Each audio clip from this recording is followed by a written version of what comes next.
Hey, how y'all doing, everybody? It's the one and only Castball Marquise, and this is another video that I kind of lightly went over the subject matter of this video in my last video. So if you didn't see that, please watch the, Origins Allow video first. And as I'm sitting here kicking it by the pool, we're gonna get right into this video. So this video happened in like 2015. So, like I said in my last video, to reiterate everything, like I was already, starting to like internationally travel. Well, excuse me, I was starting to nationally travel. You know what I mean? But I was doing, both national and international business. So, everything's going good. And surprisingly, one of my first places I like ventured to and was, doing some pretty good business with was in the northeastern sector of America. So, I'm over there and first I was doing like Pennsylvania and Maryland and touches parts of Virginia, and then all of a sudden our work pays off. Now I'm doing business in Vermont, New Hampshire, you know what I'm saying? Places where, the money is definitely adding up.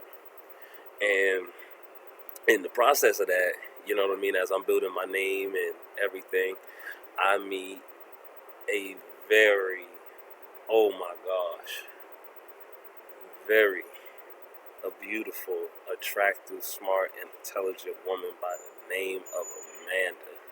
Now, this wasn't my first time ever dating a person of lighter descent, but this was my first time dating beyond upper middle class. This was wealthy. Her family is beyond belief, beyond like rich, like again wealthy, like to a point to where that's really what she had going on. Amanda didn't have to work a day in her life. She could do whatever she really wanted to do. If Amanda wanted to like go out and tour the world, her family had money is not a thing to them. They're asset and liquid, wealthy. So it was what it was. So what she was doing, in which it was kind of just awkward and crazy about this, is she had a contract with DC as an adult cat woman. Like the model, like DC, the actual company that makes the comic books and stuff, used to pay her because, she was like a version of Catwoman in their alternate universe. Like she would go to events and everything else, and she's drop dead gorgeous, so it's not really a stretch. But what made it a stretch is Amanda has an actual disease. Like nothing like terminally ill or STD or anything, but like she has a mental disorder that she thinks she is like hideous. It was the weirdest thing I've ever experienced in my life.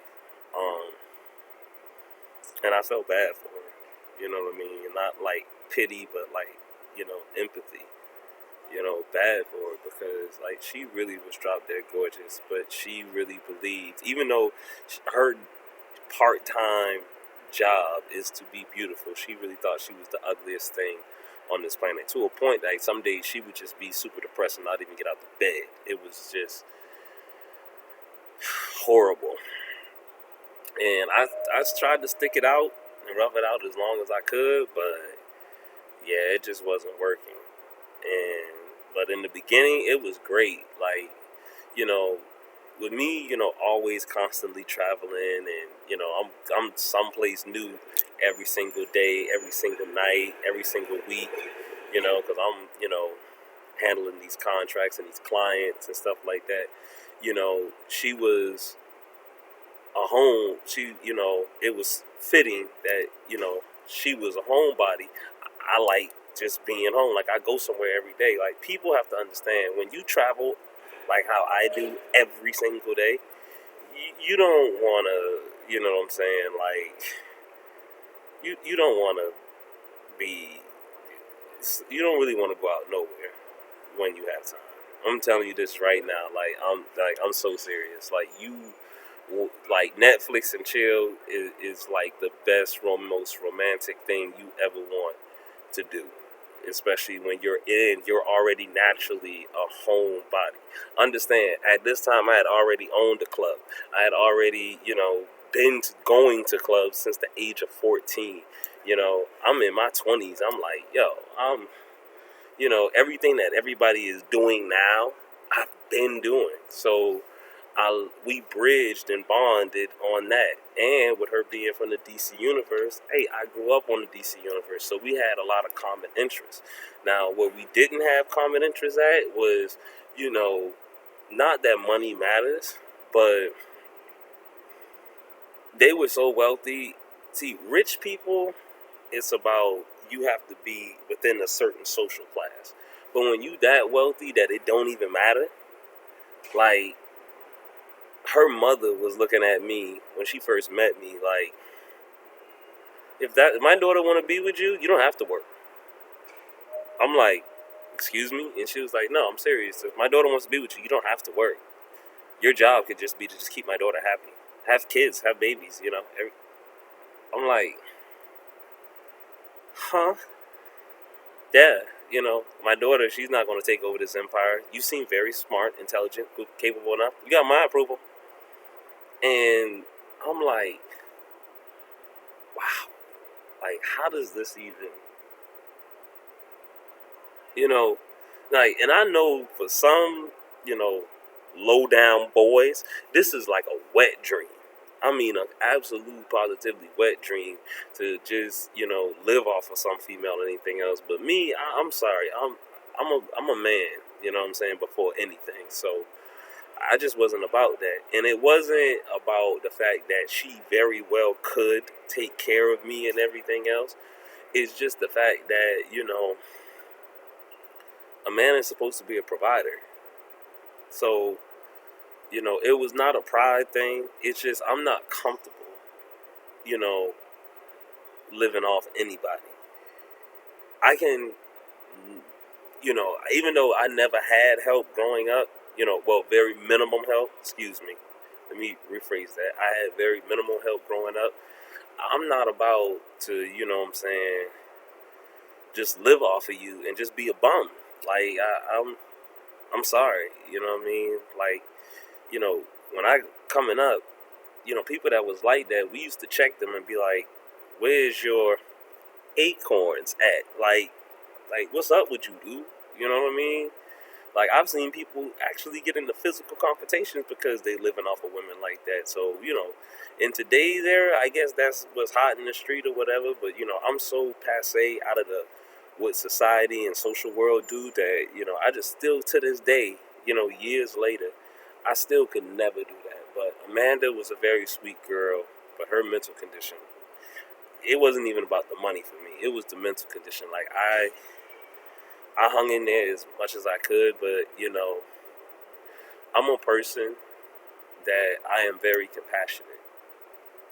I will help you the best way I can. But when I don't have a way to help you, it's like watching you brittle and die. So my best thing, and we came to a mutual decision, is that, you know, I would rather her be with somebody who can help her than be with me. And that was very hard to let go. Now, her relationship taught me a lot of things. We had great times while it was good. I mean, we had the most best times of our life. It was beautiful. But it also helped me to kind of prune my tree of friends, my little small, bonsai tree of friends, because for all of the friends who was like, boy, you stupid, boy, I'd have married that girl, I'd have put a baby in that girl, woo, woo, woo, woo. Yeah, I realized at that moment, I started to like cut them off immediately, effective immediately, because I started to learn and adapt my life around morals, principles, and ethics. Something that I never really was like indoctrinated with growing up. It became like the air we breathed to me. And if I was ever around an environment of people who had a lack of those things, it was suffocating me.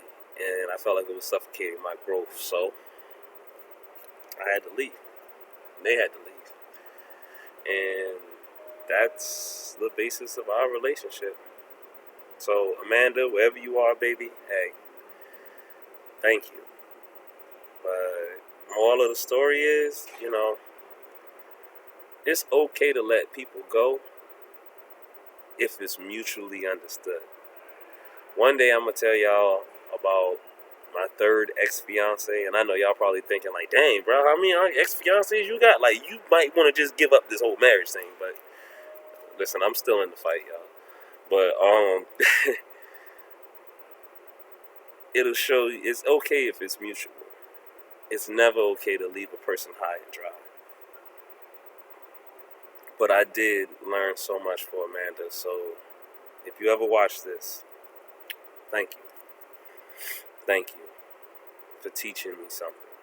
Most of my relationships, I've learned something. And it's not about like what they've done, but I've learned qualities within myself, and I've learned qualities from them that are a must in my life. And Amanda, you most definitely taught me something. So to anybody else, let this be I share my pain so that I can help you. You know what I'm saying? Learn from my mistakes, my goods, my bads, my flaws. Sometimes, be different. And to those who think I'm still stupid, look, I ain't you. I ain't no bum, so I can't live off nobody like that. Sorry, I don't give a damn how much, YouTube. Sorry, I don't care how much money is involved. I'm not going to sell my soul for nothing like that and go against my moral principles, ethics, and who I am as a man. When I fought so hard to be the man that I am today. So, anyway, this is the one and only Castle Hall, Marquise. Thank you for watching. Stay tuned and peace.